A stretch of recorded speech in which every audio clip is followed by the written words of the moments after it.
자, 제리. 네. 자, 이제 오늘 이렇게 우리가 앞에 쭉 했던 내용들, 이게 사실 좀 내용이 좀 방대하기 때문에 이거를 들으시는 우리 구독자분들께서 좀 압축적으로 이해하시기 편하게 또 활용하시기 좋게 좀 저희가 매뉴얼을 하나 만들어 보도록 하겠습니다. 질문을 짧게 드릴 테니까 짧게 주세요. 짧게 답을 해주시면 좋을 것 같아요. 네.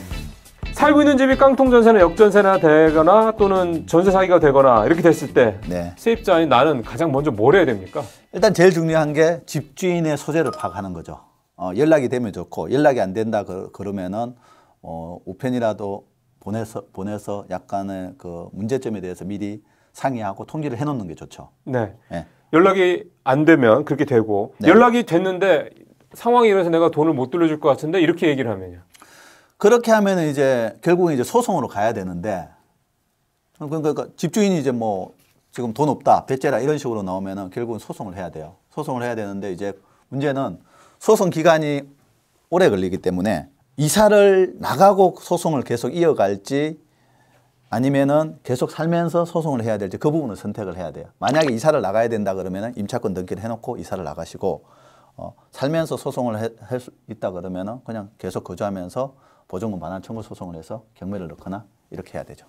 그러면은 소송을 하면서 그 집에 있는 경우에는 내 임차권, 내 대항력이 있는 거기 때문에 그렇죠. 보증금을 못 돌려받은 거니까 상관이 없다. 그렇게 좀 하시면 될 것 같고요.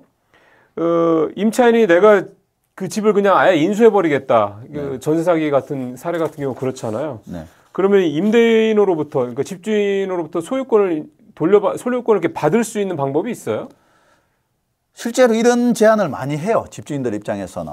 뭐 자기 그 집을 팔아도 전세금도 못 돌려줄 상황이 된다 그러면 임차인한테 그냥 이러지 말고 그냥 내가 집을 넘겨줄 테니까 그걸로 그냥 전세금하고 퉁치자. 이런 제안을 사실 많이 해요. 그럼 그때는 집주인이 그런 식으로 제안 오면 받으면 된다?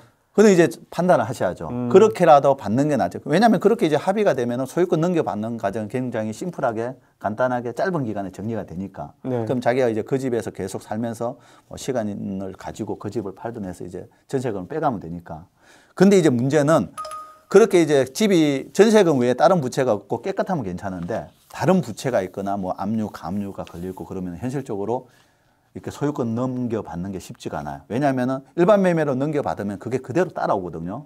그러니까 이제 그런 경우에는 어쩔 수 없이 결국에는 경매를 넣어서 그런 걸 다 세탁을 해야죠. 경매를 넣으면 이런 게 다 자동으로 지워지거든요. 네. 그러면은 경매가 넘어갔을 때 집주인의 어떤 그런 세금 미납 문제, 건강보험 미납 문제 이런 것들은 결국은 내가 해결해야 된다. 경매로 넘어갔을 때는 아니죠. 내가 해결할 필요는 없고. 그러니까 자동으로 이제 다 정리가 되긴 하는데 이제 경매로 넘어가서 그 집을 내가 낙찰을 받게 되면 내가 낙찰받을 때는 해결을 해야 되는 거고. 그렇죠. 내가 결국에는 그 돈도 내가 내야 되는 경우가 생기는 거죠. 체납 세금에 대해서는. 계약을 하러 갔어요. 근데 대리인이 나올 때가 있거든요. 자주 있죠. 그럼 어떻게 하는 게 제일 안전해요?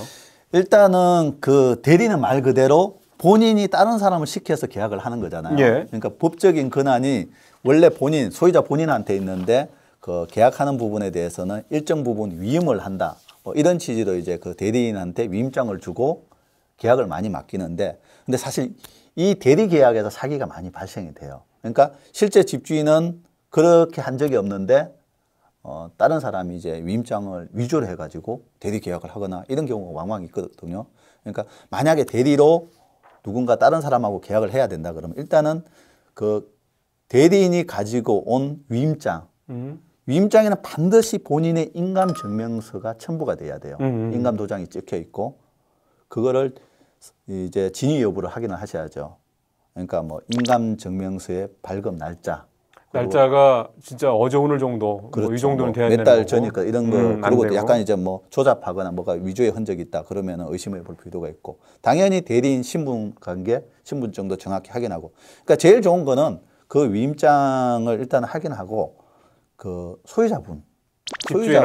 소유자분하고 직접 통화를 하시는 게 좋아요. 통화도 이제 그냥 그 일반 통화 말고 영상 통화 같은 거 있잖아요. 그런 거 하면서 그 사람한테 이제 개인적인 그 질문을 몇 가지 던져보는 거죠. 뭐 주민등록 뒷번호가 어떠냐부터 해가지고 여러 가지를 물어봐서 근데 소유자 본인이면 굉장히 뭐 개인정보고 그거를 뭐 몇십 년 동안 자기가 계속 외우고 있던 거기 때문에 술술술 나오는데 뭐 주민등록번호 뒷번호를 얘기하라는데 번호도 잘 모르고 그러다 그러면 약간 좀 의심해봐야 필요가 있는 거고. 네, 그렇게 이제 그 위임장의 진위 여부 그리고 본인하고 직접 통화 확인 뭐 이런 걸 통해서 이제 혹시 특약 같은 거 요구하면 어때요? 특약도 그렇게 맞춰서 쓰는 게 좋죠. 예를 들어서 이제 대리 계약을 했다. 그러면 찝찝하니까 나름 아까 얘기한 그 방법대로 확인을 했지만은 그래도 찝찝하니까 뭐 특약 내용에 이 대리권에 문제가 생기거나 나중에 이 계약에 무슨 문제가 생겼을 때는 대리인이 연대 책임을 진다. 또는 중개업자가 이 부분에 대해서 다 이제 혹시 문제가 생겼을 때 이 부분에 대해서 중개업자가 일정 부분 책임을 진다. 그거를 특약조항에 넣어라. 특약을 하는 게 좋죠. 그리고 또는 이제 또 잔금 치를 때는 꼭 집주인이 직접 와서 집주인한테 이제 돈을 전달을 한다. 그리고 이제 실제 모든 이런 경우에 대리인하고 계약할 때는 대리인은 말 그대로 대신 계약만 진행하는 그렇죠. 사람이거든요.